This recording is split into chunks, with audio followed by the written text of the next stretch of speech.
Who here identifies as a feminist? We are the storm, the very form of change that the world has been waiting for. He said I was too pretty to fight.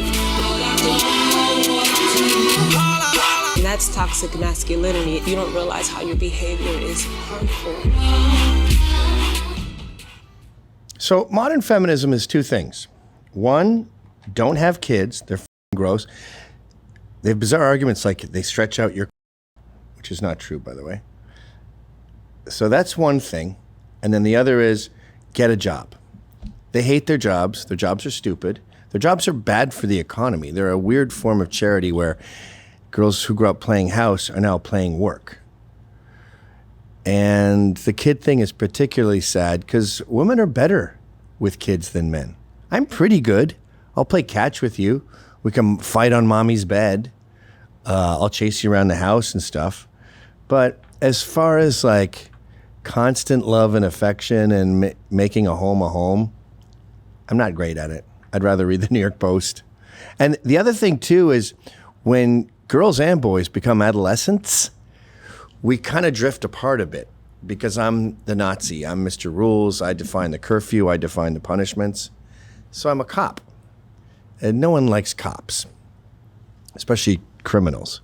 But mommy's not a cop. So even like last night, my 16-year-old came back from Breezy Point, which I was very jealous of. And I'm just like, hey. And I go, did you meet any cops? Because I was doing a joke about how I'm not one bit jealous of you for having friends in Breezy Point where you can go, because I love it there and I'm banned.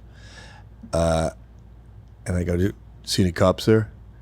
And he's like, I know I just said I hate cops, but I mean, people hate cops, but you know what I mean? And he goes, I didn't see a lot of men, meaning he's just playing with other teenagers. But his mom was like, there's my baby. She said, pause the show, baby's home, yay. Obviously, a dad can't say that. So women get to have a close relationship with their teens. Men have to take a break from being pals with the kid from, I'd say, 15 to, well, I haven't experienced the reunion yet, but I remember with my dad, it was around 22. Yeah. It's a 7-year break. It sucks. By the way, forgot to mention that the show we were watching was the Rehearsal. Oh, nice. I can't believe I took so long to check this out. How far are you into it? 1 episode. Okay, cool. Season 1. Yeah. I haven't even touched the planes yet. Yeah, okay. Wow. I'm way behind. But it's such a great family show. Probably not for 12-year-olds, but my 18-year-old and the missus and I were laughing our heads off. And sort of like Dud on the Street, Fielder recognizes his shortcomings. Yeah, yeah. And so he finds other autistic people to play off of. Yeah. And that black dude in the first episode is so awkward and embarrassing. Here's one flaw. Are you familiar with the first episode? Oh, yeah. My one problem with that episode is, and I think they were just cheaping out on actors, he has to tell the whole trivia group that he was lying about his degree. Hi, this is Anthony Cumia. And hello, I am Gavin McInnes. Together, we're Compound Censored. And we'd like you to subscribe to our network that has more fantastic content you could shake a stick at. Use this promo code for a one-time super offer. Do it. It's uncensored and oh so entertaining. Yeah, yeah. For those of you not familiar, the rehearsal is a thing where you rehearse anything challenging you have to do. So say you were going to be a guest, live in-studio guest on Cops and Robbers. He would recreate this entire studio in a warehouse in Williamsburg or Greenpoint, Brooklyn, and then they would go through the Cops and Robbers show with actors like 100 times. So by the time he came in here to this studio, he'd be old hat. Yeah. I don't even think he's hat. Nice to meet you, Nathan. How are you? Cord. Oh. Door City over here. Yes. This is basically, it's like a portal, I guess, in some levels. Yeah. What? Oh, is that the first episode or not? That's the very first episode. Yeah. Door City. So he has to tell this, and there's no spoilers here. He has to tell his trivia group, he's in a little trivia club. They go to the Alligator Lounge, which I think is sort of on the edge of Williamsburg, where it becomes Bushwick, or about to become Bushwick. But in the show, he only confesses to one of them that he was lying. Yes. And he only has a BA. Yeah. Don't you have to tell the whole group? Yeah, I guess so. Yeah. Or is she going to tell the group? Yeah. Anyway, minor flaw. Great show. Thank you for the rec. I've also been told I got to watch 28 Years Later by you guys. I found it on my cheap box, but I can see the back of someone's head, and occasionally people walk by with popcorn in their hands. So the cheap box will do releases that are out, but I'd rather wait until the cheats are a little better. Or I might have to go to one of those things called a theater to watch it. So anyway, sorry, tangent, feminism. Two things, my stupid job and I hate kids. And you know how I feel about school. I think it's a travesty that kids are not playing more. I think if there was a rural childhood that had some sort of population to it, like I almost moved to the country when my kids were very young, and then I realized play dates are like getting in the car and driving. And it was almost as bad as the city in that sense. It wasn't very social. I lived in a suburb in Bell's Corners, Ontario, and that was good because it was suburban, but there's also tons of woods. It was near a reserve, and then I moved out to Bridlewood, which had even more forest, so that was awesome. But I also think one of the best upbringings ever was dirt poor Red Hook, Brooklyn in the 50s. Yes, you'd see a dead body when the mob had to take care of a gambling debt, but besides that, it was stickball, community, adventure. Oh, that cat had kittens, gone for a while. So let's look at let's look at how great a childhood can be. This is the ideal, and we've strayed from it very far. This is 2-4. Look at it. This is my idea of paradise. When you get that, I should check on the kids thing. Oh my word. Let's go!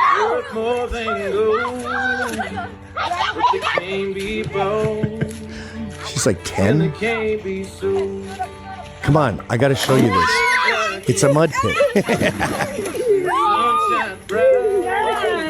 1, 2, 3, 4, 5. Look at them, they're covered. Cannonball.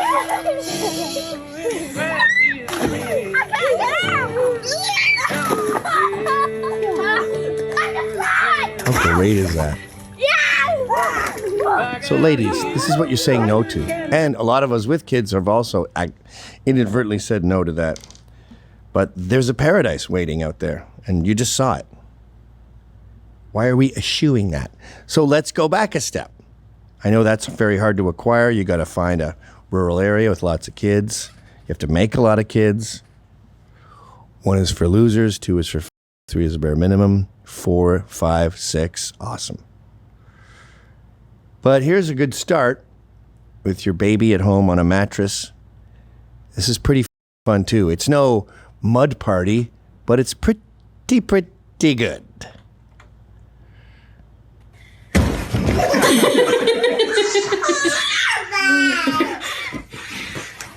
I'd like to do that again. This one's a little intense. The second one you can see is like, holy, that was nuts. That's awesome. This is disturbing. Sex I regret is now. Wait. Let's not do that one yet. I got to follow my. Okay, by the way, ADT, every time I look at my phone, I have an alert that it's 6:11 a.m. The alarm was tripped. I'm aware. I came here. The police were here. The fire department was here. No need to keep telling me here at 10:54. Okay? We're good. But yeah, go to the Googs docs. Yeah. I hope I put this in there. I may not have. Yes. So that's the kids side of it. Now let's look at women in the workforce. And you'll notice here they never talk about the actual job. Like, men don't tend to ask each other what they do for a living, but when it comes up, they ask me, so it's a subscription service? With 10, 12 bucks a month? Okay. And how many subs do you have? Okay, 30. Now, how can you advertise? Well, we can on YouTube now. We couldn't for a while, so that's helping things. And, You need to be able to advertise to get new subs because there's turnaround. Oh, okay, that's interesting. And how long have you been in media for? Well, since the early 90s. So I've established a following. Oh, okay. And when I talk about my job, I never talk about what I wear and what I eat for lunch. In fact, I'm sure Sean feels the same way. Lunch is a pain in the ass. Yes. Yeah. We hate it. Yes, absolutely. There's a bunch of options and you gotta stop. I would happily take we should just take Ozempic. Yeah, let's do it. Not to lose weight, but just because we don't like lunch. Yeah. They love lunch. It's the highlight of their day. So check out, and this woman's great, by the way. I see her on that. She's on Tim Pool, right? She's on Tim Pool, but she's also on that pod where he takes the low-hanging fruit from OnlyFans and makes fun of them for not knowing anything. What's his name is on it all the time? Andrew Schultz, or I don't know. The guy we almost had, Andrew Reese. What's his name? We almost had him on the show. I mean, on the network, permanently. He came up here. We had a whole meeting. I took him out for a steak dinner. And then he was like, no, thanks. He got the call. Men are absolutely obsessed with living the corporate 9-to-5 office job lifestyle. And they're bragging about their laptop jobs on TikTok. This is a new trend that they're hopping on and explaining all of the reasons why they adore their corporate jobs. Most of them don't have to do with the job itself. It's about the ritual of waking up in the morning for your work day, putting on a cute little outfit, doing your hair, walking to work, grabbing a little coffee, maybe a matcha, and, yapping with your coworkers when you're supposed to be working. Just like having time with the girlies. I love my 9-to-5 corporate job. I love getting dressed up every day in my corporate fits, going to a beautiful office, having my little meetings, being a valuable piece of my team, the stable income and benefits, yapping with my coworkers, and growing and learning every day. Maybe I am brainwashed, but I genuinely love my corporate job. By the way, stop. I'm helping. You know what my team is, right? It's a substitute for a family. Yes. Same way their dogs are their fur babies. I'm a dog mommy. They eschew family life and then desperately spend their entire careers trying to mimic it. You work husband too, or whatever. Right? I'm helping people. I love my coworkers. I have the best husband manager.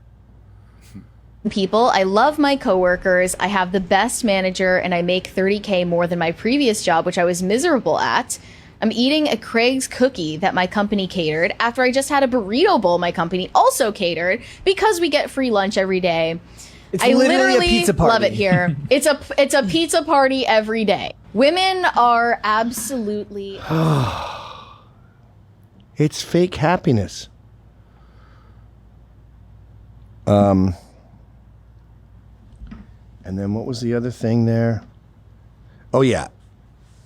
And on top of that, we talked about the feminization of academia in America and how dangerous it is because there's a lack of rationality in the lady group.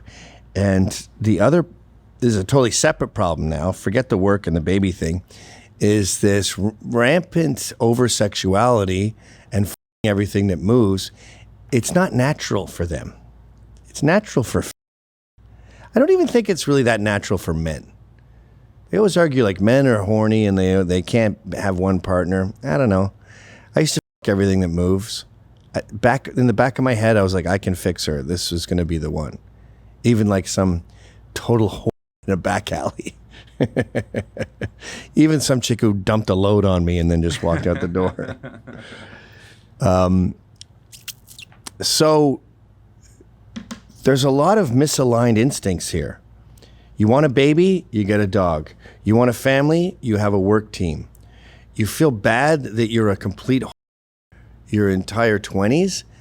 It wasn't me, I was.